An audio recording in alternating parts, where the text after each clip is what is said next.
नमस्कार, welcome to the new India.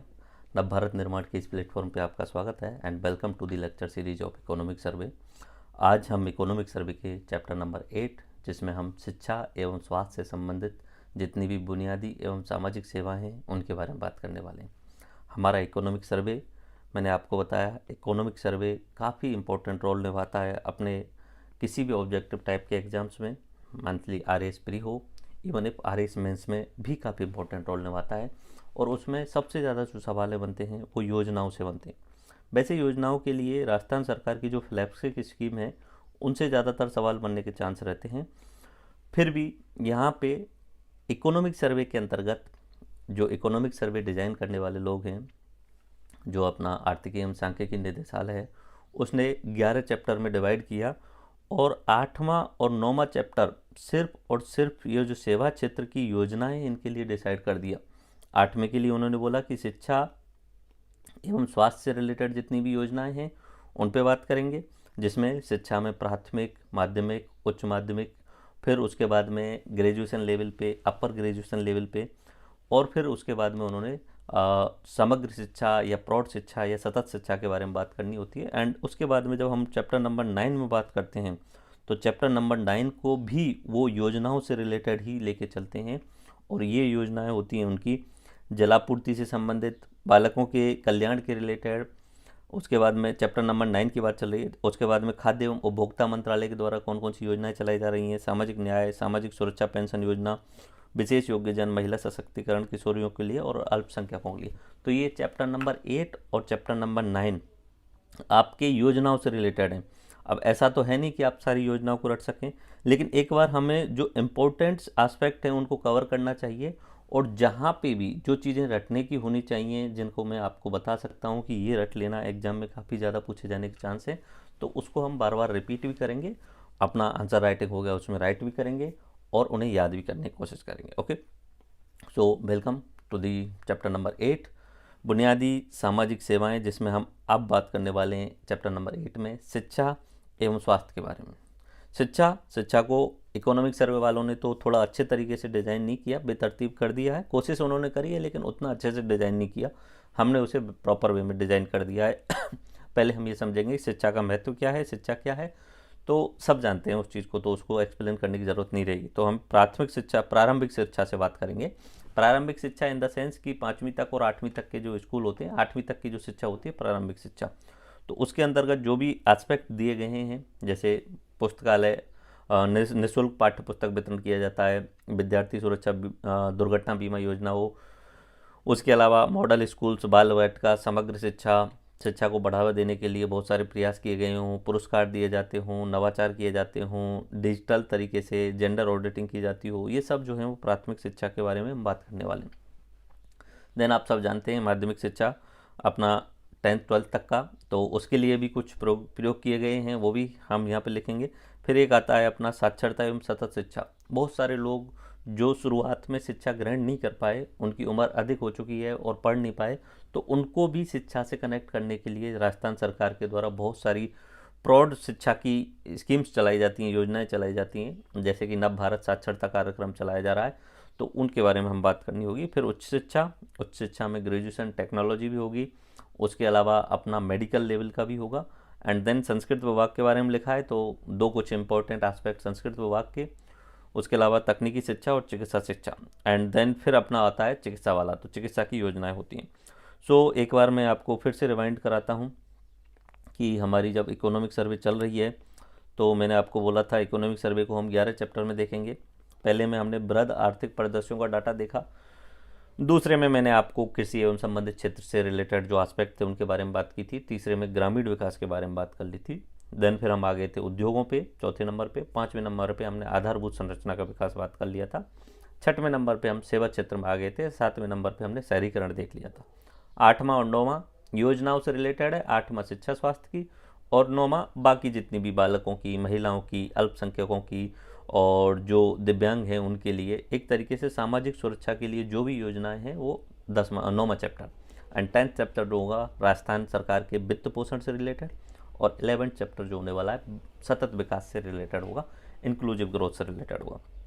अच्छा, एक चीज़ आप इसमें सारी चीज़ें याद तो कर नहीं पाएंगे, फिर भी अगर चैप्टर नंबर 8 और ये चैप्टर नंबर के 2 पार्ट को आपने सही से ओवरव्यू में भी देख लिया, इनकी योजनाओं के नाम भी याद कर लिए, तो आपसे शिक्षा से रिलेटेड अगर निबंध पूछ लिया जाए राजस्थान में शिक्षा, या 10 नंबर में सवाल पूछ लिया जाए राजस्थान में स्वास्थ्य विकास, तो आपको इन योजनाओं के बारे में ज़रूर पता होना चाहिए नाम, और अगर की पॉइंट में लिख दिया आपको बहुत अच्छे तरीके से मार्क्स मिलेंगे। जैसे कि मैं अगर बात करूं कि यहाँ पे स्वास्थ्य से रिलेटेड मैंने ये योजनाएं लिखी हुई हैं, यहाँ पे इकोनॉमिक सर्वे में दिया है, मैंने एक ओवरव्यू में लिख दिया है। अगर इनके नाम भी आपने याद कर लिए तो एक एक लाइन तो ऑटोमेटिक आप लिख ही दोगे। जनता क्लिनिक क्या होता है, निरोगी राजस्थान अभियान क्या होता है, स्वास्थ्य मित्र क्या होते हैं, टेली मेडिसिन क्या होता है, ये भी रट लिया। और 10 नंबर में सवाल आ गया कि राजस्थान की स्वास्थ्य आधारभूत संरचना पे बात कीजिए, 10 नंबर का सवाल आ गया और ये रट लिया और की पॉइंट के रूप में लिख दिया, तो निश्चित सी बात है कि आप अच्छा कर पाएंगे। और निश्चित सी बात है, ये आप ध्यान रखना, स्वास्थ्य से रिलेटेड एक सवाल बनता ही बनता है, इकोनॉमिक्स में बने या किसी अदर सब्जेक्ट में बने, एंड उसके अलावा शिक्षा से रिलेटेड एक सवाल बनता ही बनता है। Okay, so when we start with education, तो एजुकेशन तो पहले हम क्या समझेंगे एजुकेशन में, एक तो मतलब समझेंगे शिक्षा। आप शिक्षा सब जानते हैं, शिक्षा जो होती है नॉलेज को ट्रांसफ़र करना एक जगह से दूसरी जगह, एंड राइट एजुकेशन को ट्रांसफ़र करने की कोशिश करना, ताकि लोगों को अपने अधिकारों के बारे में पता चल सके। शिक्षा जो है वो शेरनी का दूध है एक तरीके से, जो उसे शिक्षा को पाएगा वो दहाड़ेगा। तो शिक्षा हमारे संविधान के तहत सरकार ने कोशिश की कि हम राइट टू एजुकेशन भी लेके आएँ, हर व्यक्ति को शिक्षा का अधिकार भी दे दिया गया। और शिक्षा मिलने के बाद में आदमी को अपने अधिकार मिलते हैं तो वो शोषण के खिलाफ आवाज़ उठा सकता है एंड अपने बेहतर भविष्य के लिए कार्य कर सकता है। अगर कोई गरीब व्यक्ति है और उसका बच्चा अच्छे से पढ़ लिख करके अच्छी शिक्षा पा लेता है, डॉक्टर बन जाता है, इंजीनियर बन जाता है, तो उसकी अगली पीढ़ी सुधर जाती है। तो इसलिए शिक्षा पे अधिक फोकस होता है। वैसे भी मैं आपसे बोलता हूँ, कभी भी अगर मेरी बात होती है नॉर्मली, अगर आपको किसी भी देश के बारे में डेवलपमेंट करना है तो एक तो आप आधारभूत संरचना डेवलपमेंट कर दो, ठीक है, आधारभूत संरचना डेवलपमेंट कर दो। दूसरा, आप एजुकेशन में बहुत बड़े लेवल पे डेवलपमेंट करना होगा। एजुकेशन रट्टाफिकेशन से हटा के रियल लाइफ बेस्ड होनी चाहिए, जिसमें ज़िंदगी भर तक के लेसन्स मिलें और प्रैक्टिकल बेस्ड एजुकेशन होनी चाहिए। ऐसा आपको शिक्षा पे फोकस करना हो। और तीसरा, मैं हमेशा बोलता हूँ, अगर किसी सरकार ने स्वास्थ्य सुविधाओं को अच्छा कर दिया, हेल्थ सिस्टम को अच्छा कर दिया, तो उस देश का जो ह्यूमन कैपिटल है, मानव संसाधन है, वो अपने कार्य में जो भी उसका कार्य होगा उसे प्रॉपर तरीके से करेगा और उस देश की प्रोडक्टिविटी बढ़ जाएगी, उत्पादकता बढ़ जाएगी। और जैसे ही उत्पादकता बढ़ेगी जीडीपी बढ़ जाएगी, जीडीपी बढ़ जाएगी तो पर कैपिटा इनकम बढ़ जाएगी और वो देश डेवलप हो जाएगा। शिक्षा और स्वास्थ्य में जितना इन्वेस्टमेंट होगा उतना ही उस देश का फ्यूचर अच्छे तरीके से होने वाला है। ओके, सो शिक्षा में जब बात करते हैं तो सबसे पहले प्रारंभिक शिक्षा, दूसरा माध्यमिक शिक्षा, फिर उच्च शिक्षा आती है, तकनीकी शिक्षा आती है, चिकित्सा। तो प्रारंभिक शिक्षा से बात कर लेते हैं। वैसे देखो, इसमें एक्सप्लेन करने की ज़्यादातर चीज़ें हैं नहीं, नॉर्मल बिल्कुल बेसिक सी चीज़ें हैं जो आपने पढ़ी हुई हैं, सब आप जानते हैं क्या क्या चीज़ें हैं। कुछ एक्स्ट्रा चीज़ें होंगी वो आपको बता दूंगा। बाकी देखो, जैसे यहाँ शिक्षा क्या होता है सबको पता है, इन्होंने डेफिनेशन लिखी है, कुछ एक्सप्लेन किया है, मैं पढ़ के बता देता हूँ। बाकी इसमें से कोई भी शब्द ऐसा नहीं है जो आप नहीं जानते हो। शिक्षा आने के माध्यम से राष्ट्रीय और व्यक्तिगत कल्याण में सुधार करने में योगदान करती है। हर दृष्टि से शिक्षा विकास के लिए सबसे महत्वपूर्ण अंशदायी कारकों में से एक है। कोई भी देश मानवीय संसाधनों में सतत निवेश के बिना सतत आर्थिक और सामाजिक विकास प्राप्त नहीं कर सकता। तो ये एक ओवरव्यू हो गया, ठीक है। प्रारंभिक शिक्षा के लिए राज्य सरकारों के द्वारा कुल मिला के हमारे राजस्थान सरकार द्वारा 35,963 राजकीय प्राथमिक विद्यालय 5वीं तक के विद्यालय, 19,839 उच्च प्राथमिक विद्यालय यानी 8वीं तक के विद्यालय, और ऐसे विद्यालय 15,522 हैं जिनमें प्राथमिक कक्षाएं चल रही हैं, लेकिन वो विद्यालय या तो 10वीं तक के हैं या 12वीं तक के हैं, ठीक है। 12वीं तक का विद्यालय लेकिन पहली क्लास से लेके शुरू हो चुका है वो, ठीक है। तो ये डाटा है, लेकिन डाटा याद रखना कोई इंपॉर्टेंट नहीं है, आपको ओवरव्यू में पता होना चाहिए। 35, 19 और 15 ऑलमोस्ट अगर देखें तो ये आपके हो गए 70,000 के आसपास ऐसे स्कूल हैं जिनमें 5वीं तक की और 8वीं तक की पढ़ाई होती है। 70,000 तक के ऐसे स्कूल हैं जिनमें प्राथमिक शिक्षा आपको दी जाती है। ऑलमोस्ट बस इतना पता होना चाहिए, एक ओवरव्यू डाटा होना चाहिए। करीब करीब 70,000 स्कूल हैं जिनमें प्राथमिक शिक्षा दी जाती है। और आपको ये भी पता होना चाहिए करीब करीब 70 लाख स्टूडेंट हैं जो प्राथमिक शिक्षा में इनरोल्ड हो रहे हैं सरकारी विद्यालयों में। बस ओवरव्यू में इतना पता होना चाहिए। ओके, देन नेक्स्ट, निःशुल्क एवं अनिवार्य शिक्षा का अधिकार अधिनियम 2009 RTE right to education 2009 Rajasthan सरकार केंद्र सरकार के द्वारा शिक्षा को एक मूल अधिकार के रूप में शामिल करने की कोशिश की गई। निःशुल्क एवं अनिवार्य शिक्षा का अधिकार अधिनियम 2009 के द्वारा 2009 में लाया गया राज्य सरकार के द्वारा, हमारे राजस्थान सरकार के द्वारा 1 अप्रैल 2010 में उसे लागू कर दिया गया। इसकी खास बात ये भी थी कि इसमें हमने क्या किया सरकारों ने कि हम जो है वो निजी विद्यालयों को बोला, जो प्राइवेट स्कूल हैं उनको बोला कि आपको कम से कम 25% सीटों को रिजर्व रखना पड़ेगा। किन के लिए? जो गरीब विद्यार्थी हैं उनके लिए, और उनकी जो सीट्स होंगी, उनकी जो फीस होगी वो सरकार पुनर्भरण करेगी। ठीक है, तो सरकार ही निगरानी करेगी क्या 25% विद्यार्थियों की सीट भरी गई या नहीं गई, और सरकार ही पुनर्भरण करेगी। और इसके लिए उन्होंने राजस्थान सरकार ने एक पोर्टल भी बना दिया, उस पोर्टल का नाम है rajpsp.nic.in। ठीक है, और अभी निर्धारित जो आय है वो कर दी गई है। आय इन द सेंस कि पहले गरीब का निर्धारण किया जाता था 1 लाख से कम आय वाले को, और अभी बोल दिया गया कि 2.5 लाख से कम आय वाला व्यक्ति। तो RTE 2009, ठीक है, क्या उद्देश्य है?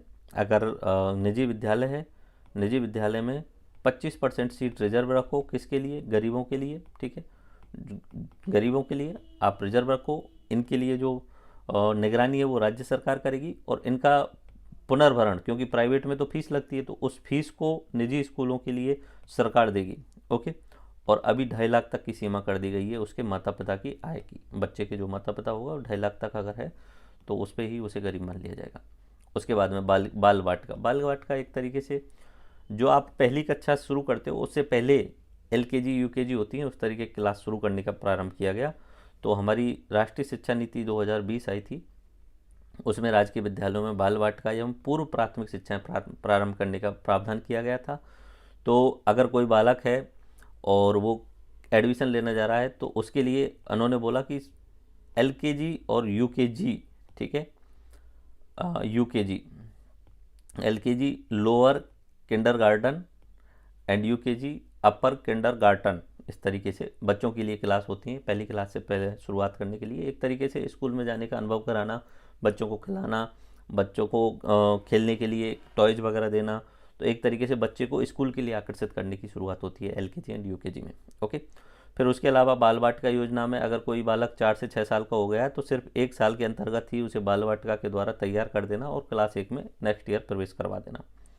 समग्र शिक्षा, ये केंद्र सरकार की एक बहुत इम्पॉर्टेंट फ्लैगशिप स्कीम है भारत सरकार की।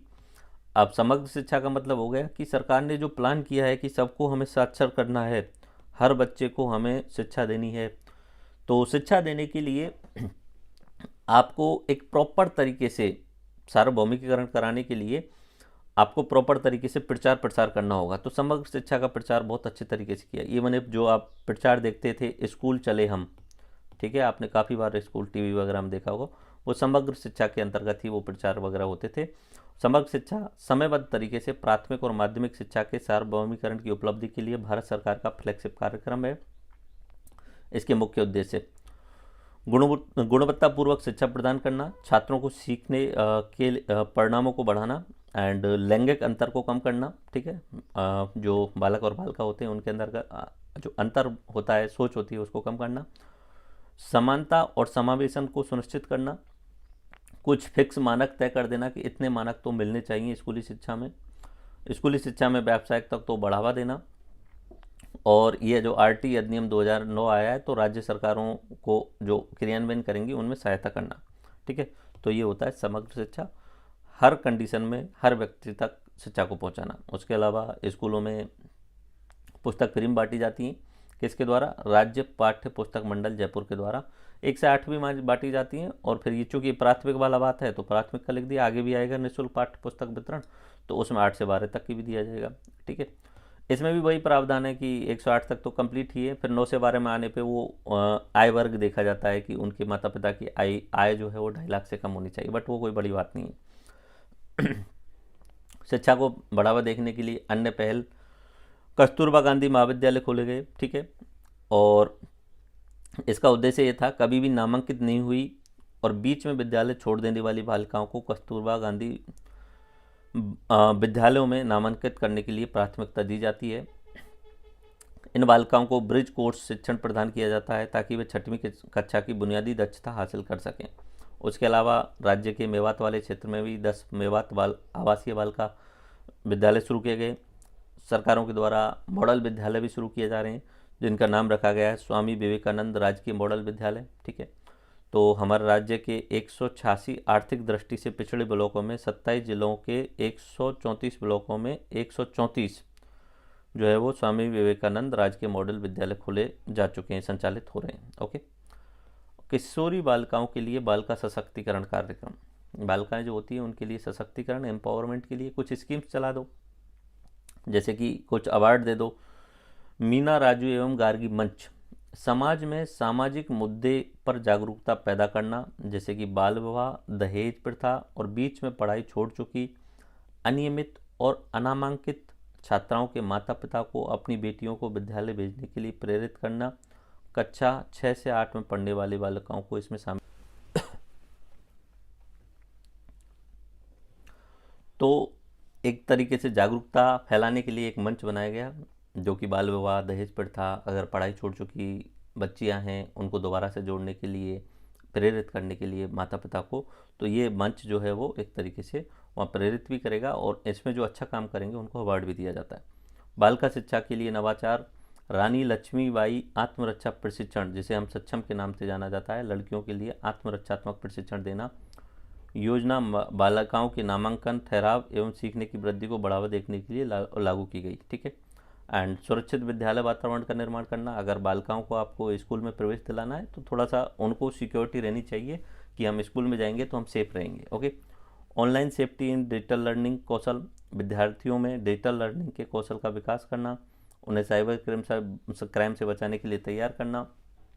और ठीक है, ये इसमें है। एंड उसके बाद में जेंडर ऑडिटिंग, राज्य के 5 आकांक्षी जिलों 12 धौलपुर, करौली, सिरोही एवं जैसलमेर एवं अधिक जेंडर गैप वाले जिलों अलवर, बाड़मेर, भरतपुर, जालौर, झालावाड़, जोधपुर में बालिकाओं की शिक्षा एवं ठहराव नामांकन को 100% सुरक्षित करने की दृष्टि से जेंडर ऑडिटिंग भी शुरू की गई। ऑडिटिंग इन द सेंस कि लेखांकन शुरू किया गया कि महिलाओं को प्रवेश दिया जा रहा है नहीं दिया जा रहा है। तो ये एक तरीके से प्राथमिक लेवल पे जो बालिकाओं को प्रवेश दिया जा रहा है नहीं दिया जा रहा है। ओके, तो ये प्राथमिक लेवल पे जो सरकार के द्वारा योजनाएं चलाई जा रही हैं वो है। अब बात करते हैं माध्यमिक शिक्षा। माध्यमिक शिक्षा आप सब जानते ही हो। माध्यमिक शिक्षा प्राथमिक शिक्षा और उच्च शिक्षा के मध्य एक सेतु के रूप में होता है।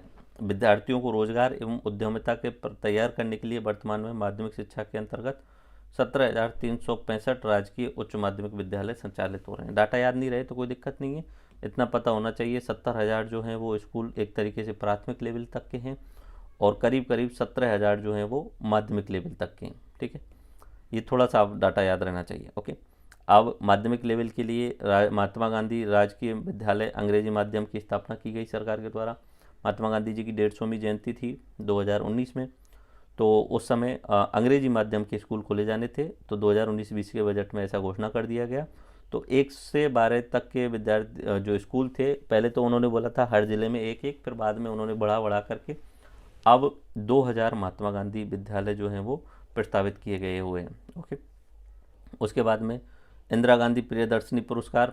ठीक है, ये इकोनॉमिक सर्वे में लिखा हुआ है, शायद बजट में थोड़ा सा इसे एक्सटेंड भी कर दिया गया है। ओके, इंदिरा गांधी प्रियदर्शनी पुरस्कार 2021-22 में, ठीक है, 134 स्वामी विवेकानंद राजकीय मॉडल स्कूल जो थे उनकी करीब करीब 1937 बालिकाओं को इंदिरा प्रियदर्शनी पुरस्कार दिया गया और ये केंद्रीय माध्यमिक शिक्षा बोर्ड नई दिल्ली द्वारा दिया गया था। ओके, कक्षा 12वीं की जो भी छात्र। उसके बाद में शाला सिद्धि, ये राष्ट्रीय स्कूल मानक एवं मूल्यांकन कार्यक्रम प्रारंभिक एवं माध्यमिक स्तरों पर विद्यालय सुधार हेतु मूल्यांकन की व्यवस्था स्थायी बनाने की पहल है। तो एक तरीके से शाला सिद्धि स्कूलों में पढ़ाई हो रही है नहीं हो रही है और किस लेवल की पढ़ाई हो रही है तो शाला सिद्धि प्रोग्राम के तहत चेक किया जाता है। उसके बाद में एक शाला दर्पण करके एक पोर्टल बनाया गया। इसके तहत राजस्थान सरकार का एक लाइव डाटाबेस तैयार किया जाता है। इस पोर्टल पे जो सारे टीचर्स होते हैं वो डेली अपडेट करते हैं, डेली तो नहीं करते, कुछ एक फिक्स शेड्यूल होता है 7 दिन में, इस तरीके से कितने बच्चों को कितना सिलेबस करा दिया गया है, कितने बच्चे इनरोल्ड हैं, तो वो शाला दर्पण में टीचर्स को मोबाइल एप्लीकेशन या वेबसाइट के थ्रू जो है वो अपडेट करना होता है। क्लिक योजना आईटी से रिलेटेड, तो कभी ऐसा पूछ लिया जाए कि एजुकेशन में संबंध आईटी के द्वारा क्या क्या सुधार किए जा रहे हैं, या सूचना प्रौद्योगिकी के द्वारा प्राथमिक माध्यमिक शिक्षा में किस तरीके से बदलाव किया जा रहा है, तो आपको क्लिक योजना, दीक्षा राइज योजना, ज्ञान संकल्प योजना, ये आप याद होनी चाहिए। ओके, क्लिक योजना एक तरीके से 6 से 10 तक के विद्यार्थी उनको कंप्यूटर ज्ञान देने का एक तरीके का बेसिक कंप्यूटर ज्ञान दिया जा रहा है, कंप्यूटर प्रशिक्षण, वो क्लिक योजना के तहत दिया जा रहा है। दीक्षा राइज पोर्टल, दीक्षा राइज पोर्टल ये शिक्षा मंत्रालय भारत सरकार के द्वारा बनाया गया है।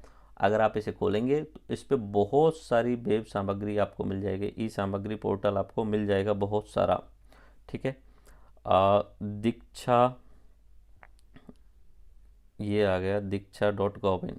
ठीक है, ये वेबसाइट है, इस पर आप जाएंगे, एनसीईआरटी का, सीबीएसई का, ये सब आपको मिल जाएगा। इसमें बहुत सारा डाटा आपको मिल जाएगा। टीचर हैं, स्टूडेंट हैं, इनकी वेबसाइट भी बहुत अच्छी है, सारी बुक्स भी मिल जाएंगी। बोर्ड आप लिख दो, कौन सा बोर्ड है, मीडियम आपका कौन सा है वो लिख दो आप। जैसे मान लीजिए क्लास आपकी कौन सी है, आपने लिख दिया कि क्लास हमारी 9th है। ठीक है, तो उसके बाद में कंटेंट में जाएंगे तो आपको फिर आगे भी इसमें गेस्ट के रूप में, स्टूडेंट के रूप में डेली, ओके, कुछ भी आप इसमें डाल दीजिए, सबमिट करके फिर आपको सारा कंटेंट डाटा ये मिल जाएगा। तो ये कौन सा पोर्टल है, दीक्षा पोर्टल है। इसमें कोर्सेज भी हैं, टीवी क्लासेज वगैरह भी चलती हैं, डिजिटल टेक्स्ट बुक, होम, ये सारी चीज़ें हैं, वर्चुअल लैब्स वगैरह शामिल की गई। तो दीक्षा पोर्टल एक बहुत ही शानदार जो है वो वर्चुअल प्लेटफॉर्म है। ये अपनी केंद्र सरकार, भारत सरकार के द्वारा, शिक्षा मंत्रालय के द्वारा तैयार किया गया है। तो ई सामग्री है। ज्ञान संपर्क पोर्टल, सरकारी स्कूलों में ये काफ़ी इंपॉर्टेंट पोर्टल है, ये थोड़ा सा याद रख लेना। ज्ञान संपर्क पोर्टल मतलब सरकारी स्कूलों में जो इंफ्रास्ट्रक्चर, बुनियादी ढांचा डेवलप करना है, उसके लिए पैसा चाहिए। और पैसा कैसे आएगा, इसके लिए सरकार ने बोला कि हम एक पोर्टल बनाते हैं, ज्ञान संपर्क पोर्टल। इस ज्ञान संपर्क पोर्टल में कोई भामाशाह हो, कोई दानदाता हो, कोई औद्योगिक संगठन हो, या कभी क्राउड फंडिंग करके लोग पैसा देना चाहें किसी स्कूल के डेवलपमेंट के लिए, तो इस ऑनलाइन प्लेटफॉर्म के माध्यम से पैसा दे सकते हैं। और उन्होंने बोला कि 2022 में 40 करोड़ रुपए इस तरीके से प्राप्त हुए, ये जो अपना स्कूल का बुनियादी ढांचा है सरकारी स्कूलों का, उसको डेवलप करने के लिए। इसमें सरकार का पैसा नहीं है 40 करोड़, ये सब जो पैसा है वो दानदाताओं का, भामाशाहों का, या CSR के थ्रू जो औद्योगिक संगठन है वो दे रहे हैं। उसके बाद में निःशुल्क पुस्तक 9 से 12वीं तक के लिए निःशुल्क पुस्तक उपलब्ध कराई जाती है, ये पता ही है आपको। फिर बात करते हैं साक्षरता एवं सतत विकास के बारे में। ठीक है, साक्षरता एवं सतत विकास, राज्य के समग्र विकास में शिक्षा महत्वपूर्ण भूमिका रही है। साक्षरता एवं सतत विकास निदेशालय 15 वर्ष से अधिक आयु के निरक्षर व्यक्तियों को क्रियाशील साक्षरता प्रदान करने के लिए एक तो साक्षरता देगा, राष्ट्रीय एकता, परिवार कल्याण, लिंग समानता, उसके अलावा व्यावसायिक कौशल, स्वास्थ्य की देखभाल, शिक्षा एवं सामाजिक बुराइयों यथा बाल विवाह आदि पर समुचित जोर देता है। और कौन देता है, साक्षरता एवं सतत शिक्षा निदेशालय। जो 15 वर्ष से अधिक आयु के निरक्षर व्यक्ति रह गए, उनको दोबारा से साक्षर बनाना, साक्षर के साथ साथ में उन्हें कुछ बेसिक जानकारी जिसमें देना, जिसमें देश के बारे में जानकारी देना, राष्ट्रीय एकता, परिवार कल्याण के बारे में जानकारी देना, लैंगिक समानता के बारे में जानकारी देना, हो सके तो व्यावसायिक कौशल के बारे में जानकारी देना, स्वास्थ्य के बारे में जानकारी।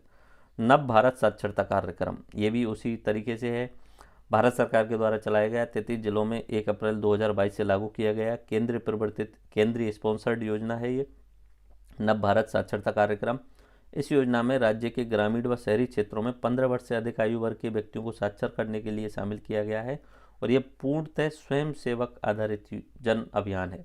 ठीक है, तो इसमें स्वयं सेवक खुद से जुड़ेंगे कि हम भाई नव भारत साक्षरता कार्यक्रम में शामिल होकर के हमारे एरिया में जो भी पुरुष या महिलाएं 15 वर्ष के अधिक हैं और निरक्षर रह गए हैं, उनको हम दोबारा से पढ़ाना चाह रहे हैं। तो इस तरीके से योजना है। महात्मा गांधी पुस्तकालय, ठीक है, महात्मा गांधी के जीवन दर्शन को सब तक पहुंचाने के लिए कुल मिला के अभी 14,970 के आसपास में महात्मा गांधी पुस्तकालय खोले गए। महिला शिक्षण विहार, महिला शिक्षण विहार में 15 से 30 वर्ष की जो महिला, तलाकशुदा, विधवा, आदिवासी और वंचित वर्ग की महिलाएं हैं, उनको 10वीं क्लास तक के लिए आवासीय विद्यालयों में शैक्षिक अवसर देना। ठीक है, ये उसके बाद में हम बात करते हैं संस्कृत शिक्षा के बारे में, संस्कृत विभाग के बारे में। तो आपको पता है संस्कृत देववाणी है, देवताओं की भाषा के रूप में जाना जाता है। तो ये तो बेसिक निबंध लिखने के लिए काम आएगा, 1000 सालों से चली आ रही है। सब हमारे जितने भी प्राचीन ग्रंथ हैं वो संस्कृत में लिखे हुए हैं। ओके, लेकिन संस्कृत के लिए सरकार ने क्या किया, 1958 में एक संस्कृत निदेशालय बनाया और 1998 में एक संस्कृत विश्वविद्यालय की स्थापना की। अब उसके बाद में एक और संस्थान बनाया गया जिसका नाम है राजस्थान राज्य संस्कृत शैक्षणिक अनुसंधान एवं प्रशिक्षण संस्थान। ठीक है, जैसे हम शॉर्ट फॉर्म में बोलेंगे SSIERT।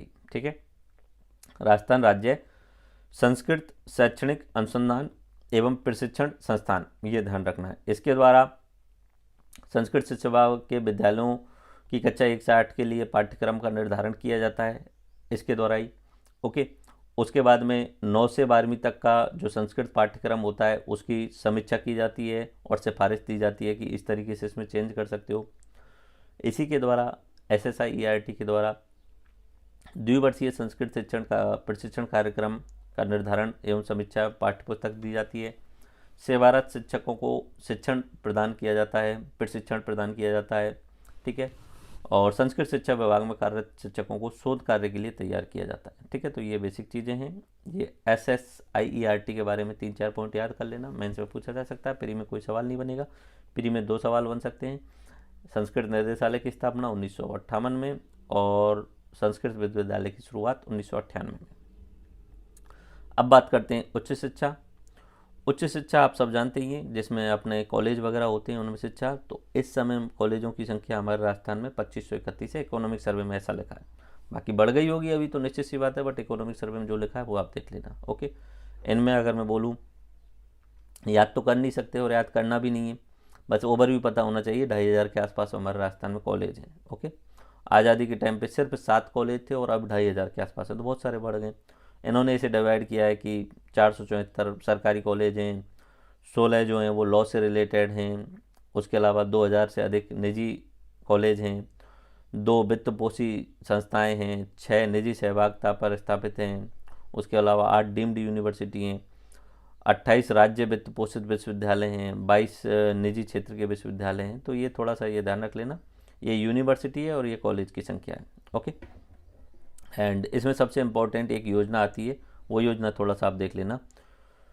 इस योजना का नाम है संबल योजना। विधवा एवं परित्यक्ता महिलाओं के लिए मुख्यमंत्री जी के द्वारा एक संबल योजना, बीएड में जो महिलाएं पढ़ रही हैं, जो सरकारी और निजी किसी भी तरीके के शिक्षण संस्थान में बीएड कर रही हैं, जो विधवाएं हैं या डिवोर्सी हैं, तो उनके लिए सरकार के द्वारा 17,880 रुपये जो है वो छात्रवृत्ति दी जाती है। ठीक है, ये ध्यान रखना। उसके बाद में मुख्यमंत्री उच्च शिक्षा छात्रवृत्ति योजना, तो मुख्यमंत्री जी के द्वारा जिनके माता पिता की आय 2.5 लाख से कम है उनके लिए कुछ छात्रवृत्ति दी जाती है। अगर वो ग्रेजुएशन कर रहे हैं तो किस तरीके से दी जाती है, अगर कोई जनरल कैटेगरी का है तो 5,000 रुपये प्रति माह। ठीक है, या 500 रुपये प्रति माह, और या साल में 5,000 टोटल अधिकतम।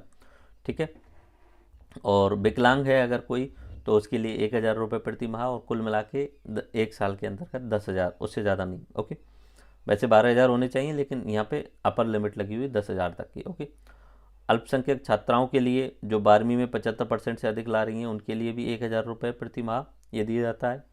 और ये किस योजना के तहत है, मुख्यमंत्री उच्च शिक्षा छात्रवृत्ति योजना के तहत। आप सब ने अगर ग्रेजुएशन किया है तो कहीं ना कहीं छात्रवृत्ति का भी फायदा उठाया होगा, अगर आपके माता पिता की आय 2.5 लाख रुपये से कम है तो। उसके बाद में कालीबाई भील मेधावी छात्र स्कूटी योजना, छात्रा स्कूटी योजना।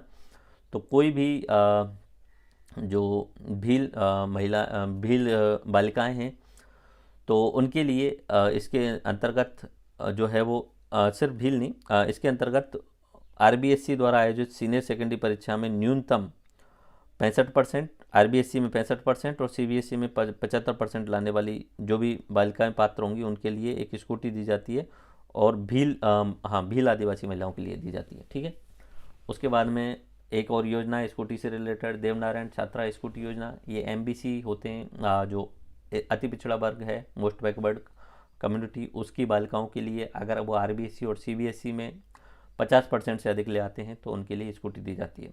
एक Rajiv Gandhi scholarship for academic excellent योजना काफ़ी इंपॉर्टेंट योजना है, ये पे थोड़ा ध्यान दे देना। 2 नंबर का सवाल यहाँ से पूरा बनने के चांस है। Rajiv Gandhi scholarship for academic excellent, इस योजना में राजस्थान सरकार पूरे विश्व के टॉप 150 यूनिवर्सिटीज़ में पढ़ने के लिए राजस्थान से जाने वाले 200 मेधावी छात्रों के लिए पूरी तरीके से जो है वो स्कॉलरशिप देने वाली है, उनकी शिक्षा की स्कॉलरशिप और रहने सहने का भी स्कॉलरशिप। तो ये किस में हो रहा है? Rajiv Gandhi scholarship for academic excellent योजना के अंतर्गत। ओके, उसके बाद में हम बात करते हैं हिंदी भाषा के विकास के लिए। तो भाषा एवं पुस्तकालय विभाग की स्थापना की गई। हिंदी के प्रयोग को बढ़ावा देने के लिए सार्वजनिक पुस्तकालयों के प्रबंधन के लिए एक भाषा एवं पुस्तकालय विभाग की स्थापना की गई थी। वर्तमान में कुल मिला के 323 पुस्तकालय इसके द्वारा चलाए जा रहे हैं। ओके, उसके अलावा सावित्रीबाई फुले वाचनालय, हर जिले लेवल पे 33 जिलों पे 33 जिला पुस्तकालय स्थापित किए गए हैं सावित्रीबाई फुले वाचनालय के नाम से, और इसमें प्रतियोगी छात्र जो हैं उनके लिए सारी सामग्री उपलब्ध कराई जाती है।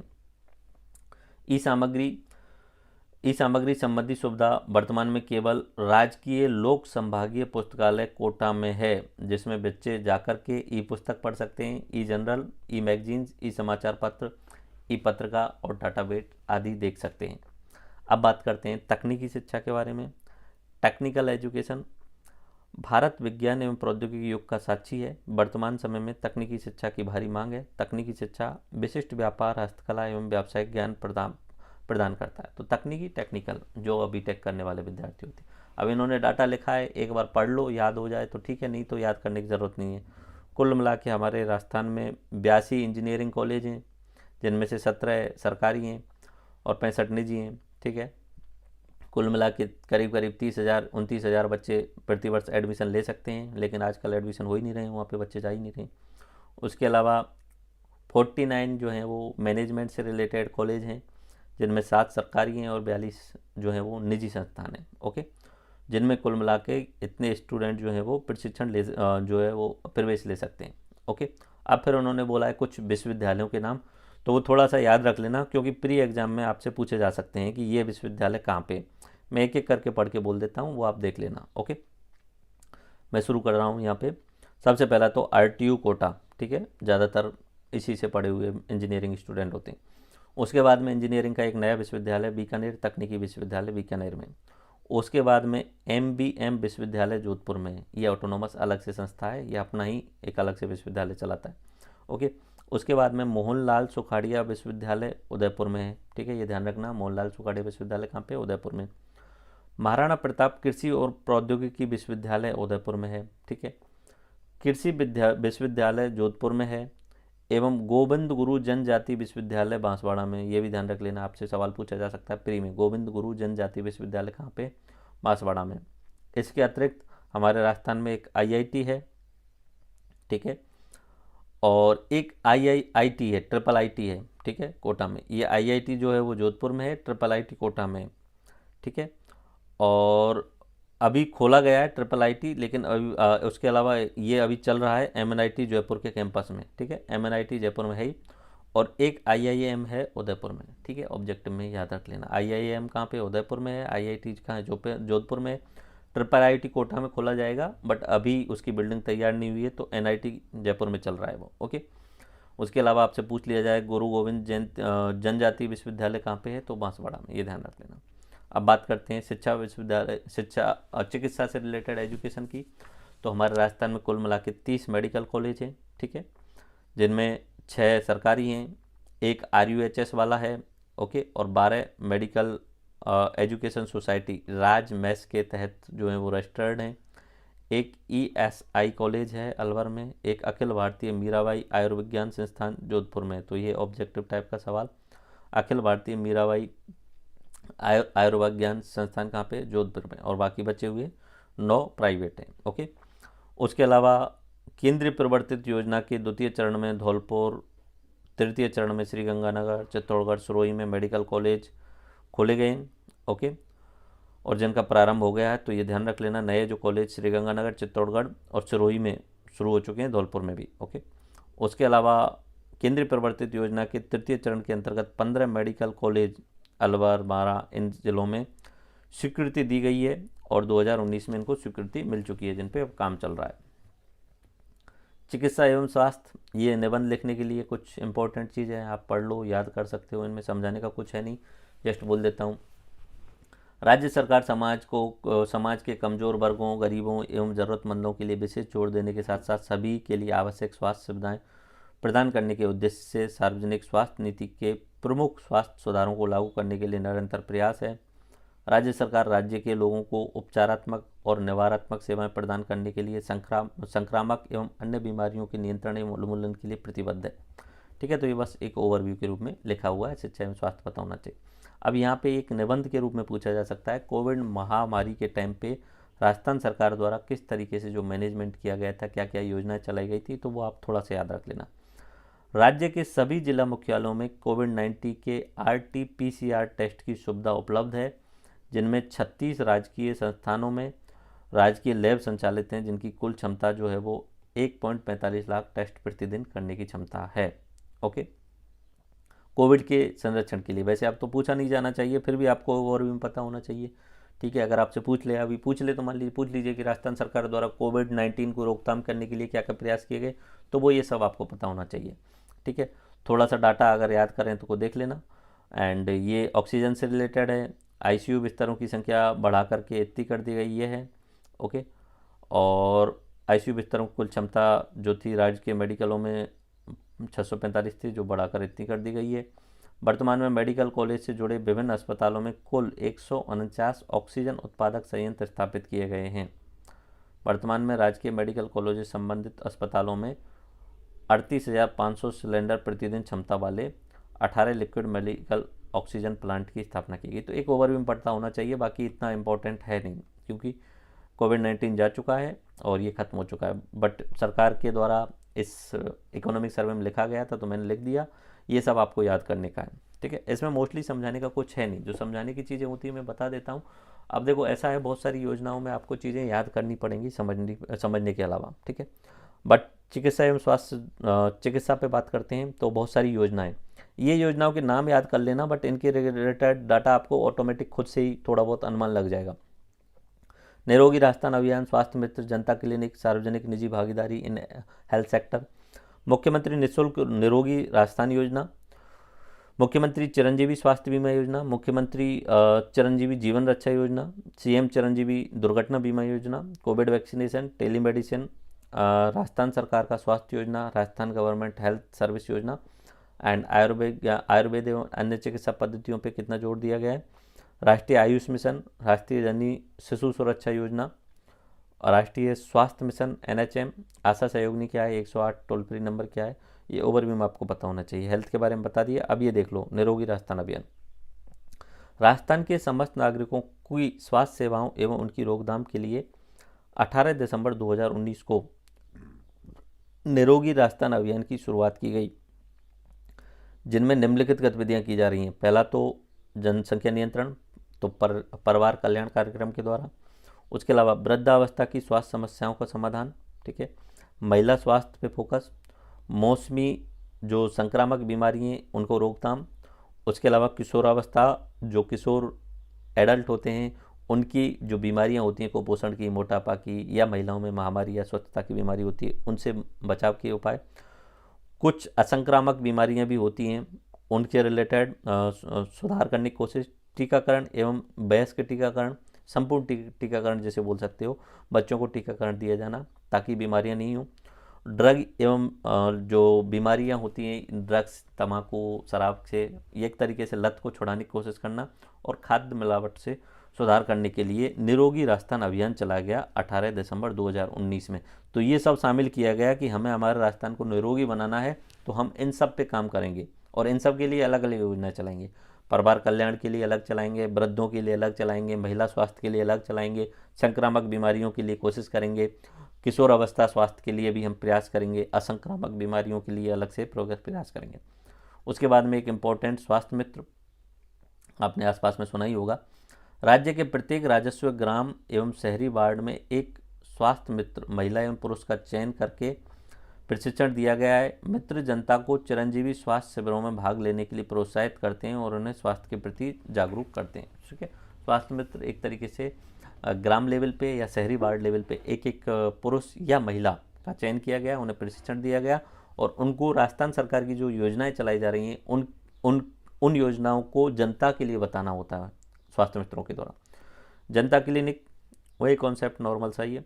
राज्य के शहरी, गरीब एवं कमजोर तबके के नागरिकों को उच्च गुणवत्ता वाले प्राथमिक स्वास्थ्य सेवाएं प्रदान करने के लिए स्लम क्षेत्रों में या सघन बस्तियों में जनता क्लिनिक खोले गए, जहां आसपास कोई स्वास्थ्य सुविधा उपलब्ध नहीं थी और वर्तमान में 25 जनता क्लिनिक है। तो एक तरीके से दिल्ली का कॉन्सेप्ट, केजरीवाल जी का वो कॉन्सेप्ट था जनता क्लिनिक वाला, वो नॉर्मल सी बात है। वो राजस्थान सरकार में पहले से बहुत सारे अस्पताल चलाए जा रहे हैं।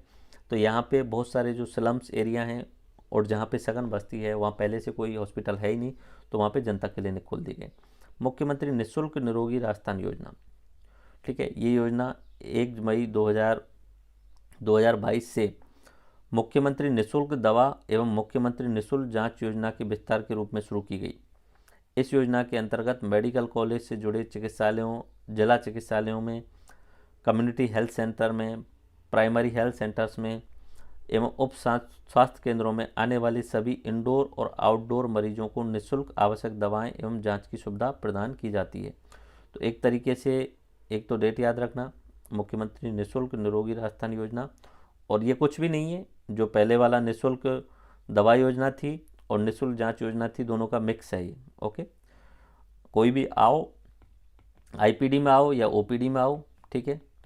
आईपीडी का मतलब जिसमें भर्ती करना पड़ता है मरीज को, और ओपीडी का मतलब जिसमें भर्ती नहीं करना पड़ता, डॉक्टर कुछ पर्ची में दवाई लिख के दे देता है और जांच करा के उसको दवाई लेके घर पे जा सकता है। आईपीडी में भर्ती करना पड़ता है उसे, ठीक है। तो इसमें ये बोला है कि आप आईपीडी में हो, इंडोर में हो या आउटडोर में हो, दोनों ही कंडीशन में निःशुल्क दवाएं दी जाएंगी और निःशुल्क जांच की जाएगी, ठीक है। और सब जगह कहाँ पे, मेडिकल कॉलेज जो भी है, सरकारी लेवल पे जो भी चिकित्सालय हैं उन पे। उसके बाद में यहाँ पे जो चिकित्सालय हैं उनके विकास के लिए सार्वजनिक निजी भागीदारी सहभागिता पे जोर देने की बात की गई थी। ये वसुंधरा राजे के टाइम पे थोड़ा अधिक फोकस किया गया था, बाद में उतना ज़्यादा फोकस नहीं किया गया। आम जनता को बेहतर प्राथमिक चिकित्सा स्वास्थ्य उपलब्ध कराने के उद्देश्य से वर्तमान में 27 प्राथमिक स्वास्थ्य केंद्र पीपीपी मोड पे चल रहे हैं। पब्लिक प्राइवेट पार्टनरशिप आधार पे 27 प्राइमरी हेल्थ सेंटर चल रहे हैं। अच्छा, एक थोड़ा सा ओवरव्यू मैं आपको बता दूं, जस्ट ओवरव्यू के लिए। PSC, CSC district health centre और एक स्टेट लेवल पे, राज्य लेवल पे, ठीक है। और उसके अलावा उपकेंद्र हेल्थ एजुकेशन के हेल्थ के लिए आपको जो है वो हॉस्पिटल्स खोलने पड़ते हैं। तो हॉस्पिटल्स के अलग अलग लेवल होते हैं, जैसे सबसे इम्पोर्टेंट प्राथमिक हेल्थ स्वास्थ्य केंद्र, ठीक है। जो आप अपने गांव के आसपास किसी कस्बे में देखते हो ना, तो वो पीएससी होता है। उससे अगर थोड़ा सा ऊपर जाते हैं तो कम्युनिटी हेल्थ सेंटर आता है, ठीक है। प्राथमिक से थोड़ा सा बड़ा होता है। और प्राथमिक के अंतर्गत अगर कहीं किसी गांव में कुछ उपकेंद्र लगाने होते हैं तो वो उपकेंद्र होता है। फिर हर डिस्ट्रिक्ट पे एक डिस्ट्रिक्ट लेवल का, हर डिस्ट्रिक्ट पे होता है, डिस्ट्रिक्ट लेवल का जो होता है वो जिला चिकित्सालय होता है, ठीक है। और राज्य लेवल पे तो बहुत सारे अलग अलग हॉस्पिटल सरकार के द्वारा खोले गए। तो सीएससी का मतलब होता है कम्युनिटी हेल्थ सेंटर, पीएससी का मतलब होता है प्राइमरी हेल्थ सेंटर, जिसे हम प्राथमिक स्वास्थ्य केंद्र बोलेंगे, और इसके अंतर्गत उपकेंद्र खोले जाते हैं, ठीक है। तो बस आपको अगर कभी हेल्थ से रिलेटेड बात पूछी जाए तो ये पॉइंट याद रख लेना भाई, ग्रामीण लेवल पे प्राथमिक हेल्थ सेंटर या उपकेंद्रों को बढ़ावा देना चाहिए। उसके अलावा अधिक जनसंख्या क्षेत्र वाले में सीएससी जो हैं उनको अधिक अच्छी आधारभूत संरचना के साथ डेवलप करना चाहिए, डॉक्टर की सुविधा उपलब्ध होनी चाहिए। निरोगी राजस्थान अभियान के तहत जो भी निःशुल्क जांच सेवाएं दी जा रही हैं वो सारी की सारी उपलब्ध होनी चाहिए, ठीक है। और डिस्ट्रिक्ट वाले लेवल पे थोड़ी और अधिक सुविधाएं मिल जाएंगी, बड़े लेवल की सुविधाएं मिल जाएंगी ज़्यादातर बीमारियों की।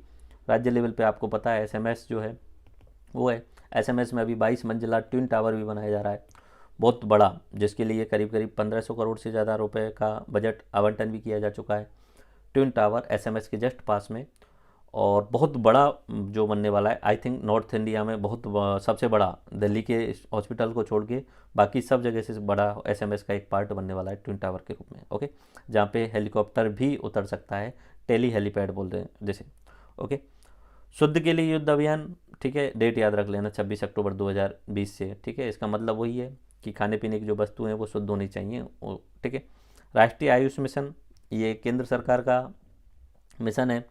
आयुर्वेद, होम्योपैथी, यूनानी, योगा एंड प्राकृतिक चिकित्सा के लिए, ठीक है,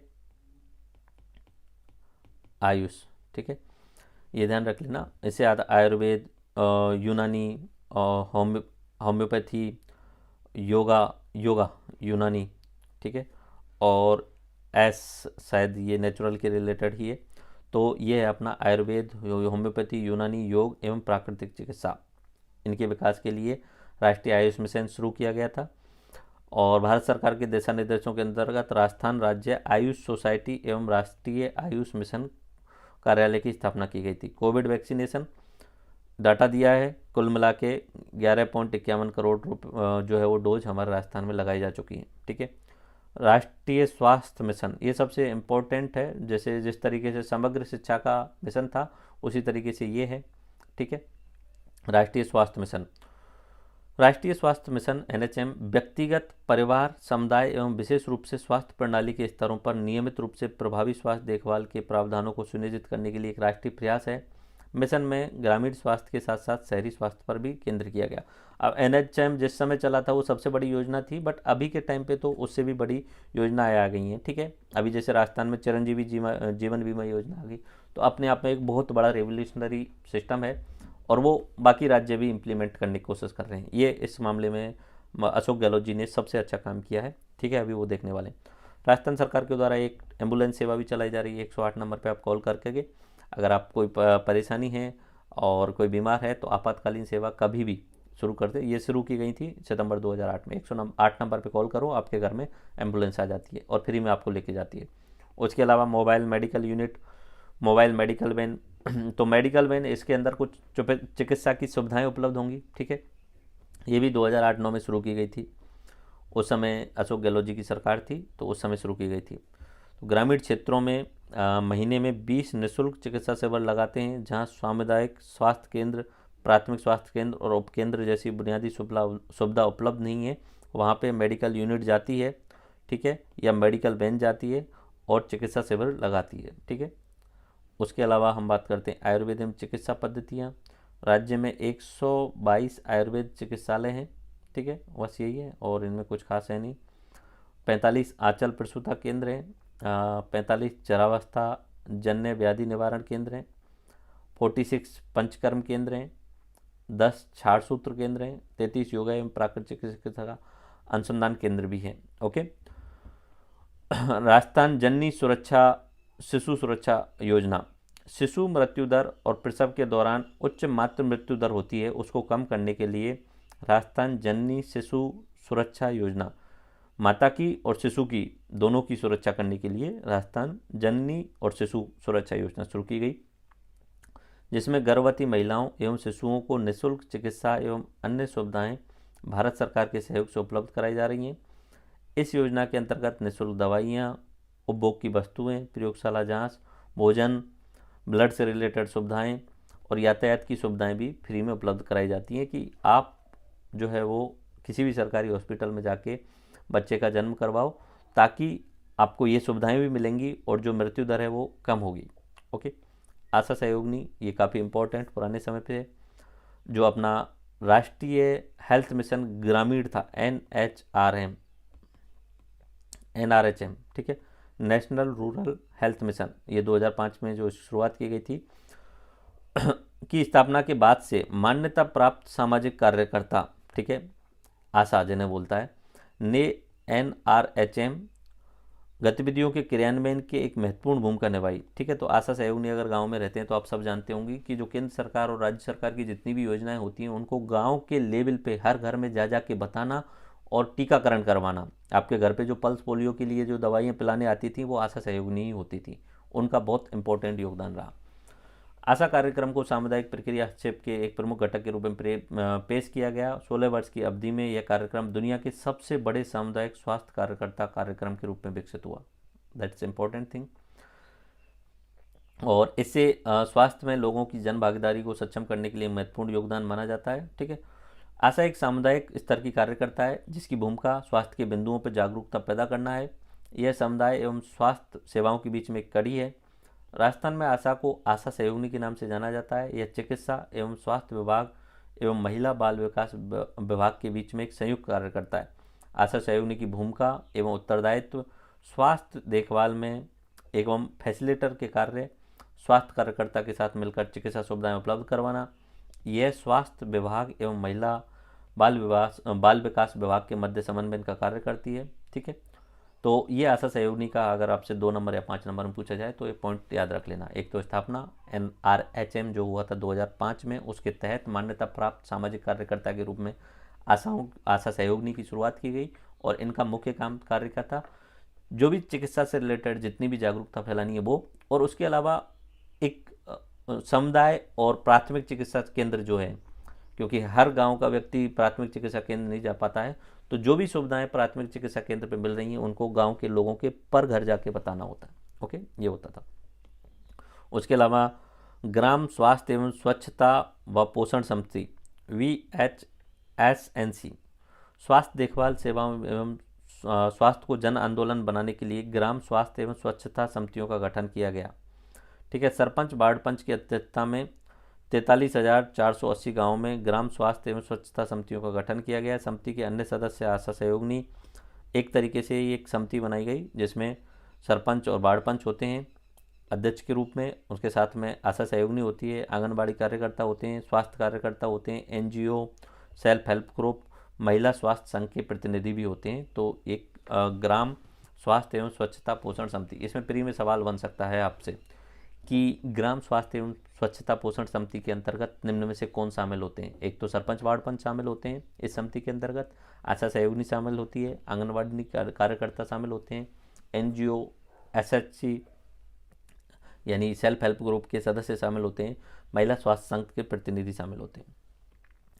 आयुष्मान भारत स्वास्थ्य कल्याण केंद्र, ये अपनी केंद्र सरकार की बहुत इंपॉर्टेंट और फ्लैगशिप योजना के रूप में प्राथमिक स्वास्थ्य देखभाल भारत के लिए सार्वभौमिक स्वास्थ्य कवरेज प्राप्त करने का एकमात्र किफायती एवं प्रभावी मार्ग है। राष्ट्रीय स्वास्थ्य नीति 2017 के सुझाव के अनुसार प्राथमिक स्वास्थ्य सेवा को सुदृढ़ करने के लिए भारत सरकार द्वारा आयुष्मान भारत योजना के अंतर्गत 2022 तक सभी उप स्वास्थ्य केंद्रों एवं प्राथमिक स्वास्थ्य केंद्रों को हेल्थ एंड वेलनेस सेंटर के रूप में क्रियाशील किए जाने का निर्णय लिया गया। इसके लिए कुल स्वास्थ्य बजट का 2/3 प्राथमिक स्वास्थ्य सेवाओं के लिए दिया गया। व्यापक प्राथमिक स्वास्थ्य देखभाल केंद्र तभी संभव है जब उससे निवारक, प्रोत्साहक, उपचारात्मक, उपशामक और पुनर्वास सेवाओं का समावेश हो।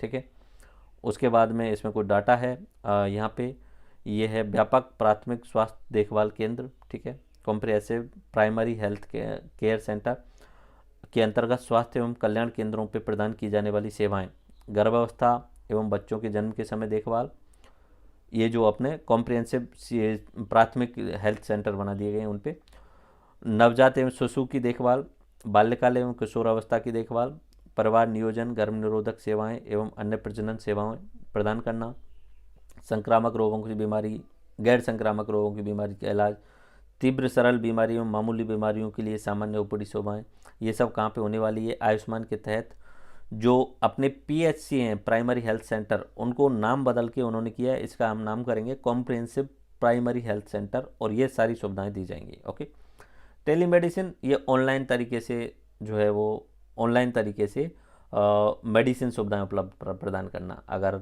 आप बहुत दूरस्थ एरिया में रहते हैं, वहाँ डॉक्टर नहीं मिल सकता, तो डॉक्टर से वीडियो कॉल पे बात करके और डॉक्टर आपको दवाइयाँ बता देगा और ऑनलाइन ही दवाई आपको मिल जाएंगी। टेलीमेडिसिन के उपयोग के माध्यम से स्वास्थ्य सुविधाओं की सामुदायिक आवश्यकता को पूरा करने के लिए ये होता है। ई-संजीवनी OPD पोर्टल, ठीक है, अच्छा एक दूसरा पहलू इसमें रह गया, उसे हम बाद में कर लेंगे। ओके, ई-संजीवनी OPD पोर्टल होता है एंड इसके तहत रोगी का चिकित्सक से मेडिकल सेवाओं के उपयोग के लिए इसका उद्देश्य रोगी के घर पर ही स्वास्थ्य सेवाओं के संबंध में परामर्श देना, एक तो ये परामर्श देना, और दूसरा होगा दवाइयाँ वितरण से लिए दवाइयों को ऑनलाइन उनके घर तक भिजवाने का। ओके, राष्ट्रीय शहरी स्वास्थ्य कार्यक्रम, शहरों पे लेवल पे स्वास्थ्य को बढ़ावा देने के लिए। अब देखो सबसे इम्पोर्टेंट ये वाला पेज है, बाकी तो जितनी भी हैं आप याद करें या नहीं करें, बट ये वाला पेज आपको याद करना है हर हाल में। ठीक है, हेल्थ से रिलेटेड ये 4-5 स्कीम्स हैं, प्री में और मेंस में एक एक सवाल इसमें से बनना पक्का निश्चित ही है। ओके, लेट मी इंट्रोड्यूस सबसे पहले मुख्यमंत्री चिरंजीवी स्वास्थ्य बीमा योजना, ठीक है, मुख्यमंत्री चिरंजीवी स्वास्थ्य बीमा योजना।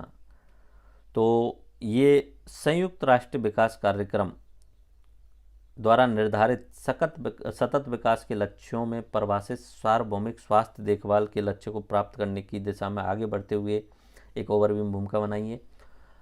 राजस्थान राज्य ने स्वास्थ्य देखभाल में क्षेत्र में एक पहल की, और ये पहल की है 1 मई 2021 से। डेट याद रखना, चिरंजीवी स्वास्थ्य बीमा, ये सवाल 1 मई 2021 वाला कम से कम अब तक 10 से 15 एग्जामों में पूछा गया है। ओके, एक तो डेट, ठीक है, मुख्यमंत्री चिरंजीवी स्वास्थ्य बीमा योजना। ओके, मुख्यमंत्री चिरंजीवी स्वास्थ्य बीमा योजना राज्य की पूरी आबादी को स्वास्थ्य बीमा कवरेज,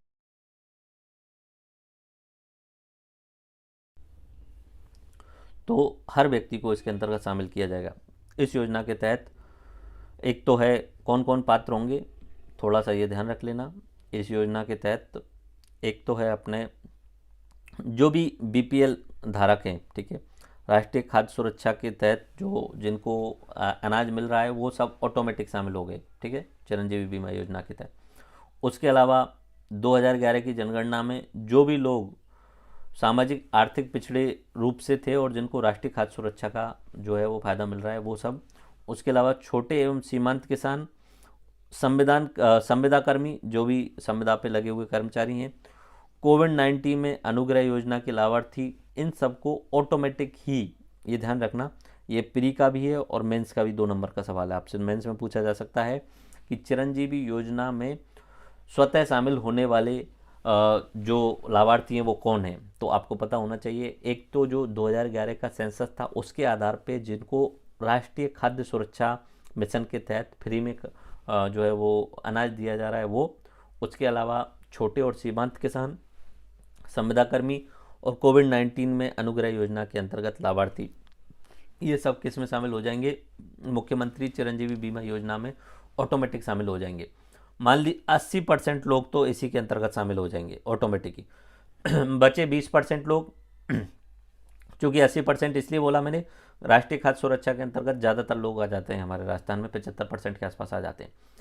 तो बचे 20% के आसपास लोग, उनको, ठीक है, आप सामान्य, तो आप जो है वो 850 रुपये प्रति ईयर, प्रति परिवार रुपये आपको राशि देनी पड़ेगी, ठीक है।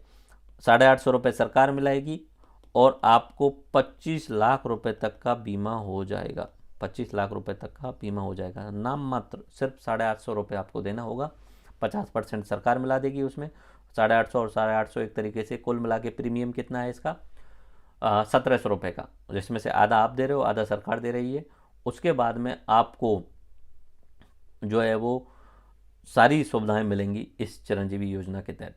इसमें कुछ प्रमुख विशेषताएं, डाटा याद रखना, ये डाटा जो मैं बोल रहा हूँ वो याद रखना। अभी तक नवंबर 2022 तक 1.37 करोड़ परिवार इसमें पंजीकृत करा चुके हैं। ऑलमोस्ट सभी परिवार पंजीकृत करा चुके हैं। परिवार इतने ही हैं, ओके। उसके बाद में जनसंख्या ज़्यादा है लेकिन परिवार तो इतने ही हैं, क्योंकि हर परिवार में 4-5 सदस्य होते हैं, 6 सदस्य होते हैं। बजट घोषणा 2022 की अनुपालना में 1 अप्रैल 2022 से प्रत्येक परिवार का स्वास्थ्य बीमा कवरेज 5 लाख रुपए प्रति वर्ष से बढ़ाकर 10 लाख प्रति वर्ष कर दिया गया था। 5 लाख की अतिरिक्त राशि का वित्तीय भार राज्य सरकार द्वारा वहन किया जाता है। फिर अब बजट 2023 में भी अभी घोषणा करी कुछ दिन पहले अशोक गहलोत जी ने कि हम उस 10 लाख को भी बढ़ा करके अब सहायता राशि 25 लाख रुपए कर रहे हैं, ठीक है। तो चिरंजीवी बीमा योजना के तहत आपको या तो आप इनमें से राष्ट्रीय खाद्य सुरक्षा मिशन में शामिल हैं, या छोटे या सीमांत किसान हैं, या संविदा कर्मी हैं, या कोविड-19 के तहत अनुग्रह योजना के लाभार्थी हैं, तो आप या तो ऑटोमेटिक शामिल हो चुके होंगे। अगर ऑटोमेटिक शामिल नहीं हुए तो 850 रुपये का प्रीमियम देके पर ईयर प्रति परिवार आप शामिल हो सकते हैं इस योजना में, ठीक है। और इसमें आपको 25 लाख रुपए तक जो है वो बीमा कवरेज मिलेगा। 1 अप्रैल 2022 से योजना में अंग प्रत्यारोपण के विशेष पैकेज भी शामिल किए गए हैं। यानी आप ऑर्गन ट्रांसप्लांट भी करते हैं तो भी इस योजना में बीमा आपका दिया जाएगा, जैसे कि cochlear implant, bone marrow transplant, kidney transplant, liver transplant, heart transplant, ठीक है, ये सब जो है वो इसमें शामिल किए गए हैं। योजना के प्रारंभ में 1572 पैकेज निर्धारित किए गए थे। बाद में कोविड-19 म्यूकोमिर्कोसिस डायलिसिस के पैकेज भी शामिल किए गए। इस योजना में कुल 1633 उपचार पैकेज सम्मिलित हैं, जिनमें से 61 नए पैकेज शामिल किए गए हैं। कुल पैकेज में 56 पैकेज राजकीय चिकित्सा संस्थानों हेतु ही आरक्षित हैं। ओके, पैनल में सम्मिलित चिकित्सालयों में कैशलेस आईपीडी चिकित्सा सुविधाएं प्रदान की जाती हैं। योजना के अंतर्गत 834 सरकारी और 899 निजी अस्पतालों को भी सूचीबद्ध किया गया है। इस योजना में चिकित्सालय में भर्ती होने के 5 दिन पूर्व और 15 दिन पश्चात का भी खर्चा शामिल है। ये खास बात है इस मुख्यमंत्री चिरंजीवी योजना। की पॉइंट सारे के सारे याद रख लेना इसमें। ओके, एक डाटा याद रख लेना। अब तक नवंबर 2022 तक करीब करीब 1.37 करोड़ जो है वो परिवारों को पंजीकृत किया गया है। ओके, बजट 2023 में 25 लाख तक की जो है वो राशि बढ़ा दी गई है। कुल मिला के इसमें 1633 उपचार पैकेज सम्मिलित हैं, ठीक है, और इसमें सरकारी और निजी हॉस्पिटल्स में जाके आप कैशलेस इलाज करा सकते हो। और ख़ास बात है इसमें 5 दिन पूर्व का और 15 दिन बाद का भी इसमें खर्चा शामिल है। उसके बाद में चिरंजीवी जीवन रक्षा योजना, ये एक तरीके से अगर कोई सड़क दुर्घटना हो जाती है तो उसके तहत बनाया गया है। मुख्यमंत्री जीवन रक्षा योजना लागू की गई। इसका उद्देश्य मुख्यमंत्री चिरंजीवी स्वास्थ्य बीमा योजना के अंतर्गत पैनल बंद चिकित्सालयों में सभी प्रकार के सड़क दुर्घटना पीड़ितों को 72 घंटे तक निःशुल्क आपातकालीन सुविधाएं दी जाएंगी। मुख्यमंत्री जीवन रक्षा योजना, ठीक है। मुख्यमंत्री चिरंजीवी दुर्घटना बीमा योजना राज्य सरकार द्वारा 1 मई 2022 से, पहली 1 मई 2021 से थी और ये मुख्यमंत्री चिरंजीवी दुर्घटना बीमा योजना 1 मई 2022 से शुरू की गई। इसके तहत मुख्यमंत्री चिरंजीवी स्वास्थ्य बीमा योजना में बीमित परिवारों को योजना में वर्णित 7 प्रकार की दुर्घटनाएं, ठीक है, सड़क दुर्घटना, ऊंचाई से गिरने वाली, मकान ढहने वाली, बिजली के झटके, रसायन द्रव्यों को छिड़काव से होने वाली, डूबने या जलने वाले ये दुर्घटनाएं होने पे बीमा दिया जाता है। मुख्यमंत्री स्वास्थ्य बीमा योजना के अंतर्गत आने वाले बीमित परिवारों को 5 लाख रुपए तक बीमा कवरेज दिया जाता है। इस योजना के तहत अब राशि बढ़ा करके 10 लाख कर दी गई है। ओके, 10 लाख रुपए तक का इसमें बीमा दिया जाता है। अगर 7 तरीके की कंडीशन में अगर दुर्घटना होती है तो वो सब वही शामिल कर लिए गए हैं लोग जो चिरंजीवी बीमा योजना में थे। उसके बाद में राजस्थान सरकार स्वास्थ्य योजना RGHS, ठीक है, RGHS, ये जो सरकारी कर्मचारी हैं, एक तरीके से केंद्र के लेवल पे CGHS चलती थी, उसकी तर्ज पे जो भी नेता हैं, MP MLA होते हैं वो, या सरकारी कर्मचारी हों या पेंशनर हों, उनको कैशलेस एवं गुणवत्तापूर्ण चिकित्सा सुविधा प्रदान की जाती है। ये 1 जुलाई 2021 को राजस्थान सरकार के द्वारा शुरू की गई थी। 1 जुलाई 2021 से शुरू की गई योजना है। RGHS द्वारा कुल 13.50 लाख परिवारों को लाभान्वित किया जा रहा है। ओके, RGHS के अंतर्गत मंत्री शामिल होंगे, विधायक शामिल होंगे, पूर्व विधायक शामिल होंगे, IAS अधिकारी जो सेवारत हैं या सेवानिवृत्त हैं वो शामिल होंगे, जितने भी सरकारी कर्मचारी हैं जो सेवा में हैं या पेंशन भोगी हैं वो शामिल होंगे, राज्य स्वायत्त निकाय के, ऑटोनोमस निकाय के सेवारत कर्मचारी व पेंशन भोगी वो या उनके आश्रित भी शामिल होते हैं इसमें। इस योजना के तहत पंजीकरण जन आधार के माध्यम से किया जाता है। इस योजना के तहत पंजीकृत लाभार्थी ई-कार्ड डाउनलोड करके सभी सरकारी 520 निजी अस्पतालों तथा राज्य के बाहर 10 से अधिक निजी सूचीबद्ध अस्पतालों में cashless OPD IPD day care सुविधा का लाभ उठा सकते हैं। एलोपैथी के अलावा, एलोपैथी को छोड़ के आयुर्वेद, होम्योपैथी, यूनानी एवं सिद्ध के तहत जो गुणवत्तापूर्ण और विशिष्ट चिकित्सा सुविधाएं वो भी आप इसमें लाभ उठा सकते हैं। 1 जनवरी 2004 और उसके बाद में भी जो सरकार में लगे हुए हैं उनको भी ये योजना का लाभ मिलेगा, ठीक है। राज्य सरकार के पेंशनर्स अब अपने आश्रितों को RGHS के अंतर्गत कार्यरत कर्मचारी के परिवारजनों के अनुरूप RGHS में शामिल कर सकते हैं, उनके आश्रित जो होंगे उनको। ओके, एंड करीब करीब 3100 से अधिक निजी पैनलबद्ध फार्मा स्टोर्स पर कैशलेस दवा की सुविधा प्रदान की जाती है। अभी वर्तमान में दवाइयाँ भी ले सकते हैं। RGHS पूर्ण रूप से ऑनलाइन स्वचालित पेपरलेस आधारित प्रणाली है। तो ये वाला जो पॉइंट है ये आप थोड़ा सा एक्स्ट्रा फोकस करके याद कर लेना। और प्री में और मेंस में दोनों में ही सवाल बनेंगे स्वास्थ्य एवं शिक्षा से रिलेटेड। बाकी अगर निबंध पूछा जाए तो आपको एक ओवरव्यू में ये चीज़ें जो मैंने आपको बताई हैं ये रटी हुई होनी चाहिए। ओके, जो भी मैंने आपको यहाँ बताई, प्राथमिक शिक्षा के लिए क्या क्या चल रहा है, बाल वाटिका क्या होता है, थोड़ा सा ओवरव्यू में पता होना चाहिए कि प्राथमिक शिक्षा शुरू होने से पहले यूकेजी एलकेजी लेवल का की एजुकेशन देने के लिए। जेंडर ऑडिट क्या होता है, जो बालक हैं और बालिकाएं हैं वो कम लिंगानुपात वाले ज़िलों में ये जेंडर ऑडिट करवाया जाता है और उसमें कोशिश की जाती है कि सभी बालिकाओं को शिक्षा प्रदान की जाए। ठीक है, इस तरीके से होता है। उसके अलावा ऑनलाइन सेफ्टी एवं डिजिटल लर्निंग कौशल दिया जाता है। सुरक्षित विद्यालय वातावरण निर्माण किया जाता है ताकि छात्राएं अधिक इनरोलमेंट करें। मॉडल विद्यालय स्वामी विवेकानंद के नाम से शुरू किए गए हैं। ओके, और ये योजनाएं शामिल कर लेना, क्लिक योजना, दीक्षा राइज पोर्टल एवं ज्ञान संपर्क पोर्टल, ये ध्यान रख लेना। ओके, एंड नव भारत साक्षरता कार्यक्रम एक तरीके से ये स्वयं से सहभागी बनना चाहते हैं वो लोग इसमें शामिल होकर के साक्षर करने का कार्य कर सकते हैं। एंड योजनाओं में एक ये सबसे इम्पोर्टेंट संबल योजना याद रखनी है, एक राजीव गांधी स्कॉलरशिप एक्सीलेंस योजना, ये 200 विद्यार्थी विदेशों में जाकर के पढ़ सकते हैं, उनके लिए सारा खर्चा सरकार उठाएगी। उसके अलावा तकनीकी शिक्षा और इनमें कोई इंपॉर्टेंट नहीं, कोविड वाली थोड़ी सी बातें आप याद रखने की कोशिश कर लेना।